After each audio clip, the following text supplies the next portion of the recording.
Question number 7, 8 and 9 अभी discuss करेंगे। तो फर्स्ट एक्सरसाइज खत्म हो जाता है फिर, ठीक है। फिर उसके बाद में नेक्स्ट पॉइंट देखेंगे नेक्स्ट वीडियो में।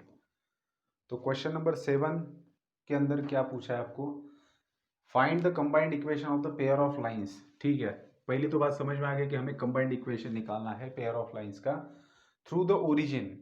तो जिन दो लाइंस का आपको कंबाइंड इक्वेशन निकालना है वो ओरिजिन में से पास हो रही है, and making an equilateral triangle with the line y is equal to 3। देखिए, दो लाइंस है जिनका कंबाइंड इक्वेशन निकालना है, वो ओरिजिन में से पास हो रही है, and these two lines are making an equilateral triangle with the line y is equal to 3। तो फिगर कैसे बनेगा, फिगर निकालेंगे आप इस एग्जांपल के अंदर, ठीक है, सॉल्यूशन में। तो ये 3 पॉइंट मान लेते हैं, y इज इक्वल टू 3 का मतलब आप समझ लेते हो, the line which is parallel to x axis. So y is equal to 3 है आपका ये लाइन। तो दो लाइन से आपके पास ओरिजिन में से पास होने वाली, और इस लाइन के साथ में इक्विलैटरल ट्रायंगल बना रही है। तो इसका मतलब समझते हो, इस लाइन के साथ में इक्विलैटरल मतलब ये 60 का और ये भी 60 का। इक्विलैटरल ट्रायंगल की क्या खूबी होती है, तीनों एंगल 60 के होते हैं। तो अगर ये दो लाइंस ओरिजिन में से पास होने वाली y इज इक्वल टू 3 के साथ में इक्विलैटरल ट्रायंगल बना रही है, तो ये दोनों तो 60 के हम लोग लिख सकते हैं। तो बचा हुआ ये भी बन जाएगा 60 का, ठीक है। तो बेटा, क्योंकि ये y is equal to 3 and x axis are parallel to each other, तो ये जो लाइन है आपका ये ट्रांसवर्सल बन जाएगा, ठीक है। तो इसको आप अल्टरनेट एंगल के हिसाब से ये आपका 60 का बन जाएगा। अगर ये ओरिजिन है तो मैं इसको O से डिनोट कर सकता हूँ, ठीक है। इस लाइन और इसके पॉइंट ऑफ इंटरसेक्शन A बोलेंगे, इसको B बोलेंगे, ताकि हम लोग लाइंस को नाम दे सकते हैं, line OA and line OB। अब आपको करना क्या है, line OA and line OB का कंबाइंड इक्वेशन निकालना है। उसके लिए आपके पास लाइंस का इक्वेशन होना जरूरी है, लाइन OA का इक्वेशन होना जरूरी है, लाइन OB का equation.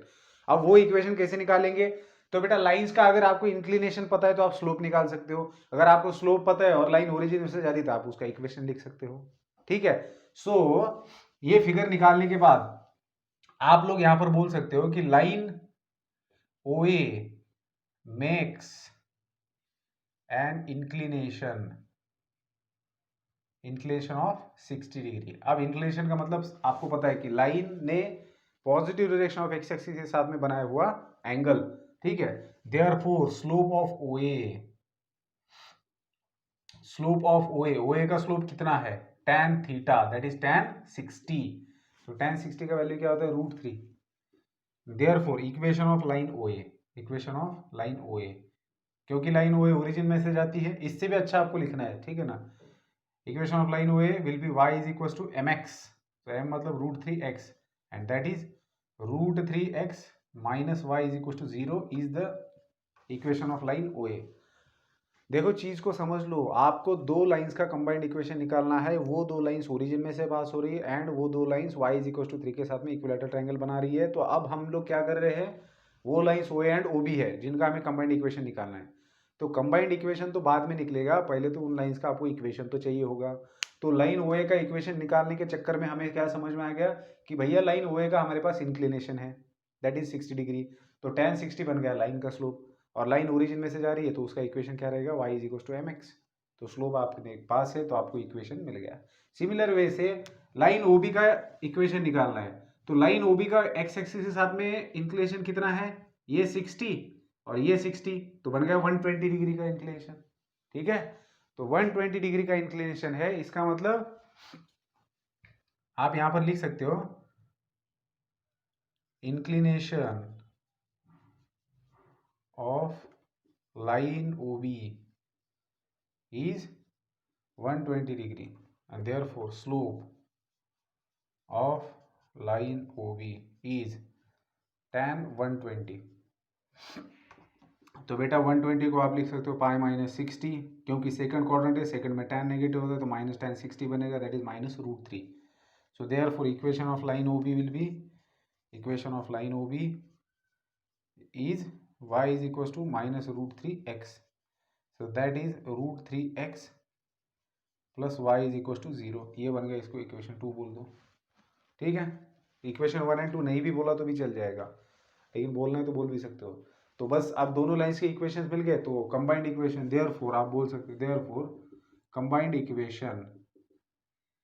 Equation of required lines, required pair of lines is √3x minus y into √3x plus y। Is equal to 0। So a minus b a plus b, तो a square मतलब √3x का whole square minus b square मतलब y square is equal to 0। ठीक है, सो √3x का square मतलब square square root हट गया 3x square minus Y square is equal to 0। So this is the required combined equation of pair of lines.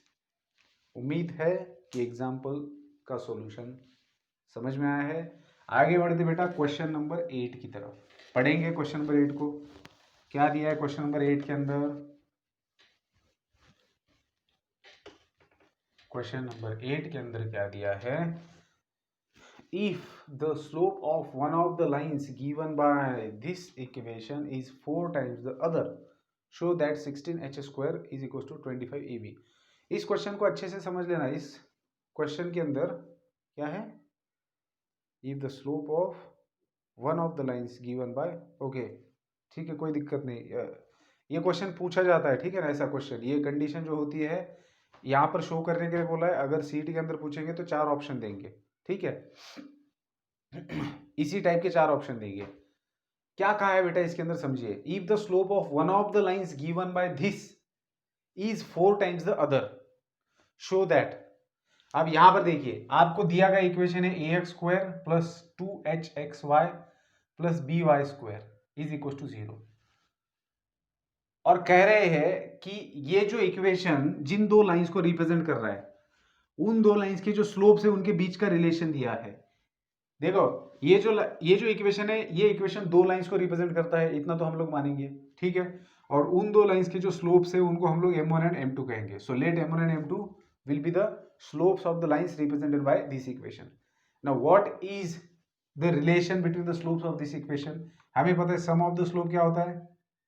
-2h/b होता है, and product of the slope क्या होता है? a/b होता है। अभी इन दोनों के बीच में क्या रिलेशन दिया है? That is slope of one of the lines is 4 times the other. तो हम लोग मान सकते हैं कि it is given that m1 is 4 times m2। कोई भी लिख सकते हो, m2 is equal to 4 times m1 भी लिख सकते हो, क्योंकि हमें पता नहीं कि दोनों में से कौन सा स्लोप किसके 4 टाइम्स है। तो हम लोग रैंडमली चूज करेंगे कि m1 इज 4 टाइम्स m2। तो क्या कर सकते हैं, m1 इज 4 टाइम्स m2 है, तो ठीक है, दोनों में से एक इक्वेशन के अंदर m1 का वैल्यू रख देते हैं, जैसे इसके अंदर रखेंगे और इससे आप m2 का वैल्यू निकालिए, ठीक है। तो सब्स्टिट्यूटिंग दिस इन इक्वेशन 1, इसको लगा तो इक्वेशन 1 बोलिए। सो देयरफॉर इसकी वैल्यू इसके अंदर रखी तो 4 times m2 plus m2 is equal to -2h/b। Now that is, ये क्या बन गया? m2 is equal to -2h/5b। 4m2 plus m2 5m2 बन गया, 5 इधर आके डिवाइड हो गया। सो m2 का वैल्यू आपको मिल चुका है। अब आपके पास दूसरा इक्वेशन है, ठीक है। सो अब आपके पास m2 का भी वैल्यू है, और इस इक्वेशन से आप क्या लिख सकते हो? इस इक्वेशन से आप क्या लिख सकते हो? देखिए m1 है आपके पास 4m2, तो आपके पास क्या बन गया? 4m2 square is equal to a/b। आपने इस इक्वेशन के अंदर m1 का वैल्यू रख दिया तो आपको मिलेगा 4m2 whole square is equal to a/b। अब m2 का वैल्यू आप इसके अंदर रख दोगे तो आपको क्या मिलेगा? -2h/5b whole square is equal to a/b, ठीक है। सो 4 into 4h square by 25b square is equals to a/b. So b will get cancelled. So 16h square divided by 25b is equals to a. So इसको उधर भेज देंगे तो मिलेगा 16h square is equals to 25ab, ठीक है। तो हमें क्या यही प्रूव करना था कि अगर ये ऐसा होता है तो ये हैपन होता है, ये हमें दिखाना था, विच इज हैपन, ठीक है। आगे बढ़ेंगे। If one of the lines given by this bisects an angle between, ये क्वेश्चन अच्छा है बेटा, क्वेश्चन नंबर 9, ठीक है। जब भी रिवाइज करेंगे पेयर ऑफ स्ट्रेट लाइन को तो इस टाइप के क्वेश्चंस को ही करना है। जो स्ट्रेट फॉरवर्ड क्वेश्चंस होते हैं बेटा, वो आप लोग नींद से उठकर भी कर सकते हो। जो सीधा फॉर्मूला डिपेंडेंट होते हैं, जिसके अंदर कुछ सोचना होता है, उसको रिविजन के टाइम पर एक बार देखना होता है, ठीक है। सो क्वेश्चन नंबर 9 को देखिए। If one of the lines given by this equation, देखिए इक्वेशन दिया है ax square plus twice hxy plus by square is equal to 0।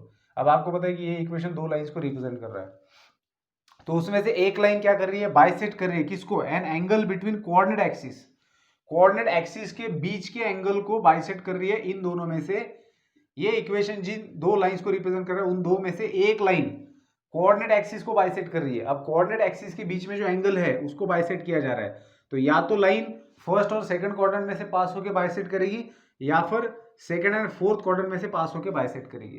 ठीक है, तो आप अगर लाइन इस प्रकार से होती है तो उसका एंगल रहेगा 45 डिग्री, और अगर यहां से बाइसेक्ट करती है तो इस लाइन का इंक्लिनेशन रहेगा 90 + 45 दैट इज 135 डिग्री।